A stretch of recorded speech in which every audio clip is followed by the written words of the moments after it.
హాహాహాహా! మనం చివరికి లోపలికి వచ్చేసాం. ఇప్పుడు వర్క్ స్టార్ట్ చేసేద్దాం. ఆహా! ఎట్ లాస్ట్ మనం గ్లూకోజ్‌గా కన్వర్ట్ అయ్యాం. ఇన్సులిన్ వస్తే నేను ఇమ్మీడియేట్‌గా వెళ్ళి సెల్‌లో జాయిన్ అయిపోతా. ఏంటి సార్ న్యూ జాయినింగా? అవును సార్. Nice nice. మీరెప్పుడు జాయిన్ అయ్యారు? నేను జాయిన్ అయ్యి 4 డేస్ అవుతుంది. 4 డేసా? హా?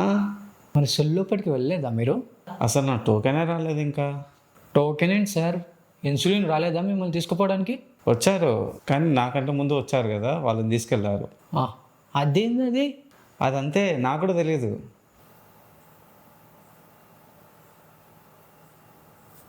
సార్ సెల్‌లోకి వెళ్ళాలంటే ఎలా సార్? సెల్లా? సెల్ అంటే? అదేంటి సార్ మనం సెల్‌లోకి వెళ్తేనే కదా మనం బాడీకి ఎనర్జీ ఇవ్వగలం. ఏంటి బాడీ లోపల కొత్తగా వచ్చావా? మనం బ్లడ్‌లోనే ఉండాలి. సెల్ లోపలికి మనకు అలో లేదు. అసలు ఏం జరుగుతుందిరా బాడీలో?